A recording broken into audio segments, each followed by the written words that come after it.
बताऊंगा 2009 में हमारी बहन उमा डागी और प्रेमा ओली जी और उसमें भावना जोशी, बहुत से लोग ऐसे हैं जो अभी इसमें उपस्थित नहीं है। 2009 में उप सचिव हुआ करते थे जीवन जोशी जी। जीवन जोशी जी ने, हम लोग आंदोलन में थे, उन्होंने अंदर आदमी रखने स्टार्ट कर दिए थे साइड से, लेकिन हम लोग यहाँ से उनकी अर्थी निकालते हुए मेडिकल कॉलेज प्रांगण तक गए। लेकिन आज के इतने कर्मचारी हैं, उस टाइम पर तो सिर्फ 2 कैटेगरी थी, आज तो सारे कैटेगरी साथ हैं, लेकिन एकता क्यों नहीं हो रही? मुझे दुख हो रहा है अपने कमेटी पर भी, क्योंकि कमेटी कोई काम नहीं कर रही है, क्योंकि मैं भी उसका सदस्य हूँ। 20 दिन हो गए हैं, 20 दिन में एक लेटर नहीं दिया गया है, न प्राचार्य महोदय को न शासन प्रशासन को। तो लानत है ऐसे कमेटी पर। ऐसे कमेटी पर रहने का मेरे को भी अधिकार नहीं है, क्योंकि एक लेटर नहीं बनता है। हमेशा मैं ही आ गया हूँ क्या? नीरज हड़िया जी के टाइम पर 2016 में मैंने इतने पत्र बनाए थे ओली जी के साथ बैठ के, जबकि मेरा कोई काम नहीं था, मैं लीगल सेल में हूँ, कहा मैं का काम देख रहा था साथ में। तो मैं आपको बताना चाहूंगा, अभी लोग यहाँ पर कह रहे थे कि पदों की बात आ रही है, बहुत बार कल भी आ रही थी।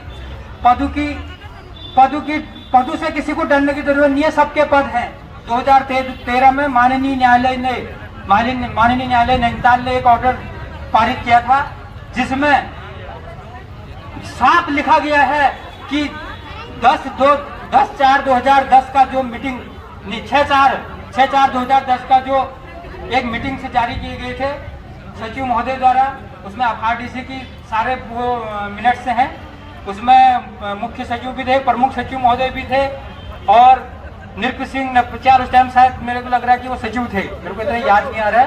तो उसमें साफ लिखा है 1600 पदों को जहां है जैसा के से लेते हुए राज्य सरकार पर वो बाइंडिंग है, उस ऑर्डर पर लिखा है। वो मेरे पास आदेश पड़ा है और उस आदेश के तहत राजकीय मेडिकल कॉलेज हल्द्वानी में जो आज बड़े बड़े धुरंधर हैं, जिन लोगों ने हमारा भविष्य बर्बाद किया, उसमें सभी ऐसे कर्मचारी भी नहीं है कि जो हमारा भविष्य, कुछ सही भी है, उसमें अधिकतर लोग ऐसे लोग हैं जिन्होंने हमें कभी आगे बढ़ने नहीं दिया। तो उन कर्मचारियों को 2013 वाले जो कोर्ट का ऑर्डर था, उस ऑर्डर के बिहार में उनको नियुक्ति तिथि उनकी 1998 2003 की है, उस तिथि से GPM मिला है, जबकि उनका EPF करता था। 3 साल तक उनका रिन्यू होता था, 3-3 साल का कॉन्ट्रैक्ट होता था। शायद ये बात आप लोगों में किसी को पता हो और अधिकतरों को पता नहीं होगी, इसलिए मैं आप सब लोग को बताना चाह रहा हूँ, जो 1600 पद थे वो पदों को स्वीकृत करने के बाद, जहां तक शासन ने खाली स्वीकृत करना है, लेकिन हमारे पास आधार है हाईकोर्ट का, जिसके आधार पर नियुक्ति तिथि से GPM मिला है, एरियर मिला है, पेंशन पोस्ट हुई है इनकी। और मैं आपको एक बात और बताना चाहूंगा, एक प्रदेश में 2 नियम। क्या ये उत्तराखंड सरकार के जो अपने मंत्री हैं, उनके जो प्राइवेट कॉलेज होते हैं उनको राजकीय किया जाता है, तो वहां पर जितने भी कर्मचारी हैं उनको नियमित किया जाता है। ये 2016 की घटना है। 2 कॉलेज थे, एक था लाल बहादुर शास्त्री हल्दूचौड़ महाविद्यालय हल्दूचौड़ का, दूसरा था राज महाविद्यालय पौड़ी गढ़वाल। वहां पर जब वो राजकीयकरण हुआ 2016 में, हरि रावत जी की सरकार थी, उन्होंने जितने कर्मचारी वहां पर कार्यरत थे उनको नियमित किया और नियमित के साथ साथ उस पर एक शर्त लगा दी कि जो जिस पद पर कार्य कर रहा है, अगर उसकी योग्यता उस पद के लायक नहीं है तो उसको 3 साल का अतिरिक्त समय दिया गया। और 3 साल का अतिरिक्त समय देने के बाद मैं बता रहा हूँ, ऐसे ऐसे प्रोफेसर हैं जिन्होंने उसके बाद PhD करी, उसके बाद B.Ed किया है और वो रेगुलर हो गए हैं आज। ये राड महाविद्यालय पौड़ी गढ़वाल की बात भी है और ये हल्दूचौड़ महाविद्यालय की बात भी है।